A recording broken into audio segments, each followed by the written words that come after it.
I am 86 years old. I have one son, Michael, who is 58 years old and has never lived independently for more than 6 months at a time. He has never held a job for longer than a year. He has never been in a serious relationship. He lives in my basement, plays video games 16 hours a day, and depends on me for everything from his meals to his laundry to his monthly allowance.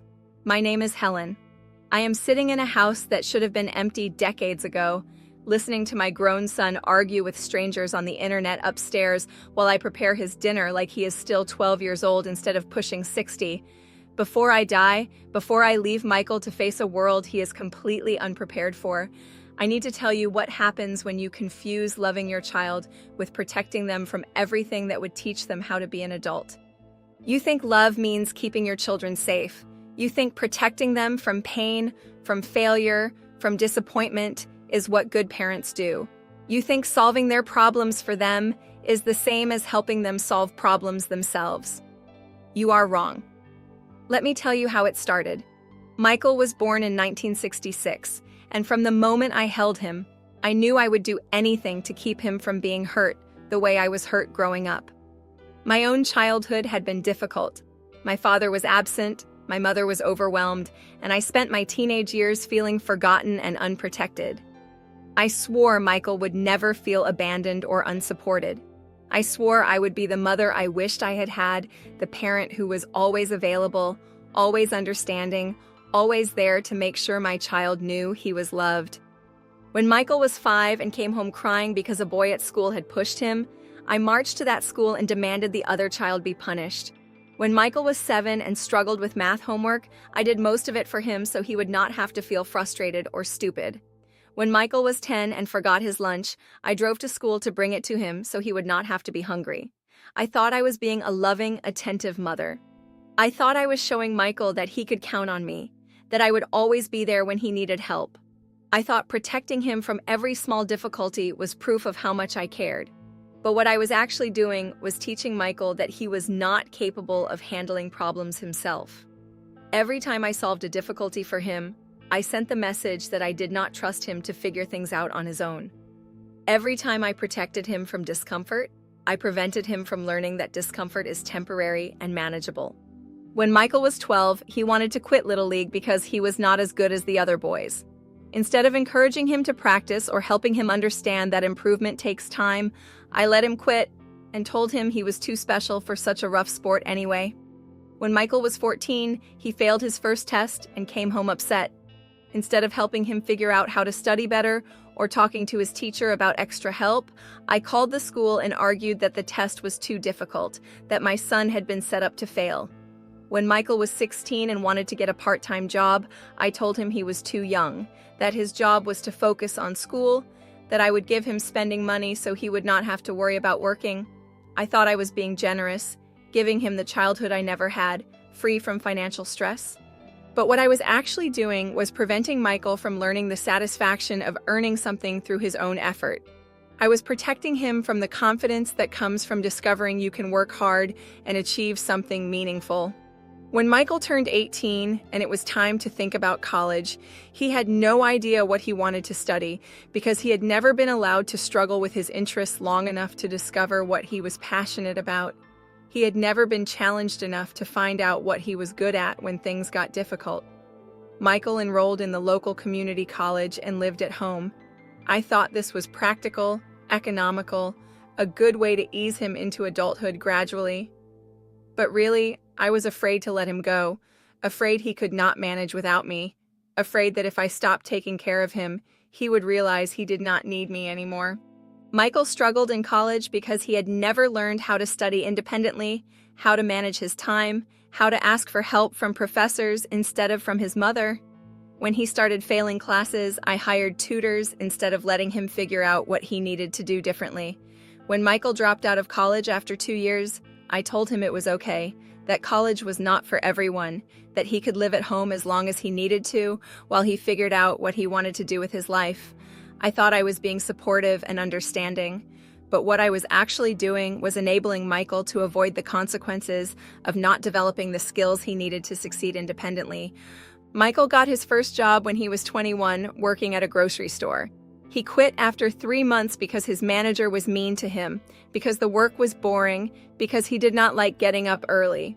Instead of encouraging him to stick it out, to learn how to deal with difficult bosses and mundane tasks, I told him he deserved better and that he could take his time finding something more suitable. Michael lived at home for the next year, sleeping until noon, watching television, occasionally looking through job listings online, but never actually applying for anything. I brought him meals in his room, did his laundry, gave him spending money, and told myself I was being patient and loving while he found his direction. But what I was actually doing was teaching Michael that he could avoid responsibility indefinitely as long as he had me to take care of him. I was enabling him to be a perpetual child instead of helping him become an adult. When Michael was 25, I bought him a car so he could look for jobs more easily. When he was 27, I co-signed for an apartment so he could try living independently. When he moved back home after 6 months because managing his own household was too stressful, I welcomed him back and told him we could try again when he was ready. Michael has been getting ready for 33 years now. He has had dozens of jobs, each lasting a few months at most before he finds some reason to quit. He has tried living independently several times, but always returns home when the reality of paying bills and managing his own life becomes overwhelming. At 58 years old, Michael has never learned to cook beyond heating things in the microwave. He does not know how to do his own laundry properly. He has never balanced a checkbook, never filed his own taxes, never dealt with a landlord or a utility company or any of the basic responsibilities that come with being an adult. Michael has also never experienced the satisfaction of overcoming a real challenge, the confidence that comes from solving a difficult problem, the pride of achieving something through his own effort. Because I solved all his problems for him, he never learned that he was capable of solving them himself. But the worst thing I took from Michael was not practical skills. The worst thing I took from him was the belief that he could handle whatever life gave him. By protecting him from every difficulty, I taught him that difficulties were things to be avoided rather than things to be faced and overcome.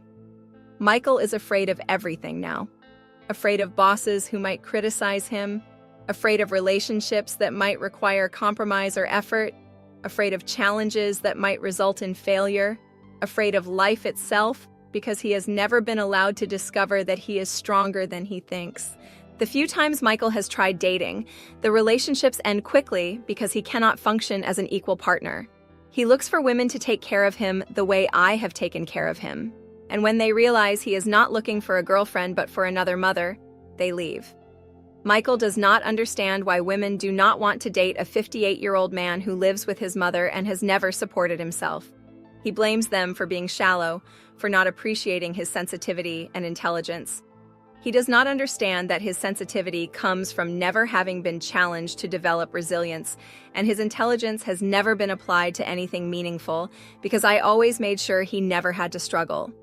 The cruelest irony is that Michael resents me for the very thing I thought was loving him.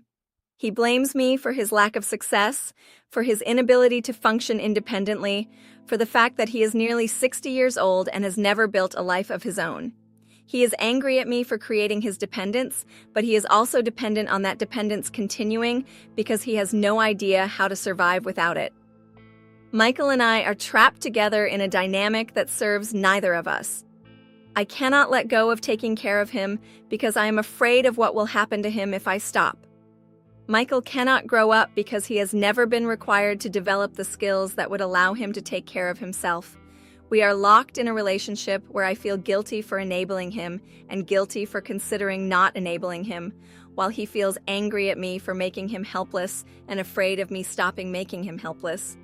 The other residents in our neighborhood sometimes ask about Michael, wondering why such a smart, articulate man has never married or moved out of his childhood home. I make excuses about him being sensitive, about the job market being difficult, about young people taking longer to find their way these days, but the truth is that Michael never learned to find his way because I never let him get lost. I never let him struggle with directions long enough to develop his own sense of navigation. I never let him figure out how to ask for help from people other than me. When I was younger, I used to be proud of how close Michael and I were.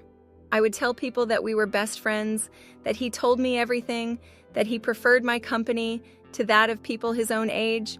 I thought this meant I was a good mother, that I had created a strong bond with my child. But really, I had created an unhealthy dependence. Michael preferred my company because I was the only person who would tolerate his complete helplessness. He told me everything because he had never learned to process his emotions independently or to seek advice from peers who might challenge him to grow. Our closeness was not based on mutual respect and genuine friendship. It was based on his need for me to function as his life support system and my need to feel needed and important in his life. I see other women my age whose children are successful, independent adults with careers and families and lives of their own. Their children call them occasionally, visit for holidays, include them in their lives without depending on them to manage those lives. Those women sometimes complain about empty nest syndrome, about missing the days when their children needed them more. They do not understand how lucky they are to have raised children who can function without them, who love them but do not require them for basic survival. I envy those women more than they could possibly know. They did the hard work of parenting, the work of gradually teaching their children to become independent, so that eventually they would not need parenting anymore. They let their children fail and struggle and learn from their mistakes instead of protecting them from the experiences that would teach them how to be adults. I took the easy path in the short term and the devastating path in the long term. It was easier to solve Michael's problems than to teach him how to solve them himself. It was easier to protect him from discomfort than to help him develop the tolerance for discomfort that adults need to function. It was easier to keep him dependent on me than to do the hard work of gradually making myself unnecessary in his life. But easier in the short term has created impossible in the long term. Now I am 86 years old and Michael is 58, and I am still responsible for his basic needs because I never taught him how to meet those needs himself. I am still solving his problems because he never learned how to solve them independently. And I am terrified of what will happen to Michael when I die. I have created a 58-year-old child who cannot function in the world without me, and I will not be here forever to shield him from the reality of adulthood. Michael has no savings because I have always provided for him. He has no job skills because he has never been required to develop them. He has no social connections because he has never learned how to maintain relationships that require give and take rather than just take. When I die, Michael will be completely unprepared for life. He will be like an adult orphan, except that real orphans learn survival skills out of necessity. Michael has been protected from necessity his entire life and has no idea how to survive without protection. The worst part is that I convinced myself I was loving Michael by doing everything for him. But love that prevents someone from growing is not love. It is control disguised as care. It is selfishness disguised as sacrifice. Real love would have meant letting Michael struggle when he was young so he could develop strength. Real love would have meant letting him fail when the failures were small and recoverable so he could learn how to bounce back from setbacks. Real love would have meant gradually reducing my involvement in his life so he could gradually increase his involvement in his own life. Real love would have meant making myself unnecessary so that Michael could become necessary to himself. Instead, I made myself indispensable by making Michael incompetent. I created his dependence so that I would always have someone who needed me, someone who could not leave me, someone who had to appreciate everything I did for him because he could not do any of it for himself. I thought I was protecting Michael, but really I was protecting myself. I was protecting myself from the natural process of children growing up and not needing their parents anymore. I was protecting myself from having to find a purpose in life beyond being needed by someone who could not function without me. Now I am 86 years old and facing the reality that my love has been destructive, that my protection has been harmful, that my care has created harm instead of healing. Young parents who are reading this, who love your children and want to protect them from pain, please learn from my mistake. Learn the difference between loving your children and enabling them. Teach your children to solve their own problems instead of solving their problems for them. Let them experience disappointment and failure when they are young so they can learn that disappointment and failure are not catastrophic. Let them struggle with challenges that are appropriate for their age so they can discover their own strength and capability. Do not rush to rescue them from every difficulty, because difficulty is how children learn to become competent adults. Love them enough to let them need you less and less as they get older. Love them enough to make yourself gradually unnecessary in their daily lives so they can become necessary to themselves. The goal of parenting is not to create children who always need you. The goal of parenting is to create adults who can function independently and choose to include you in their lives because they want to, not because they have to. Protect your children from real dangers, but do not protect them from the experiences that will teach them how to protect themselves. Help them when they truly need help, but do not help them so much that they never learn how to help themselves. Love them enough to let them grow up. Love them enough to let them become who they are meant to become instead of keeping them as who you want them to remain. Because the alternative is this: having a 58-year-old child who resents you for his helplessness but cannot function without your help, who blames you for his problems but cannot solve his problems without you. The alternative is dying and leaving behind someone who never learned how to live, who will struggle and suffer not because life is inherently difficult, but because they were never allowed to develop the skills that make life manageable. I ruined my son's life by loving him too much. I gave him everything except what he actually needed, the opportunity to become an adult who could take care of himself. Do not make my mistake. Love your children enough to let them grow up. Love them enough to gradually let them go, because real love creates independence, not dependence. Real love prepares children for life, not for a lifetime of needing to be taken care of. I am tired now, tired of being responsible for a grown man who should have learned to be responsible for himself decades ago. Tired of loving in ways that harm instead of heal. But mostly I am tired of knowing that my love, which felt so generous and protective, was actually selfish and destructive, that my son's inability to function as an adult is not bad luck or a difficult world, but the direct result of my refusal to let him learn how to function when he was young enough for the lessons to come naturally. Love your children by teaching them they do not need you. That is the hardest love, but it is the only love that actually serves them instead of serving your need to feel needed.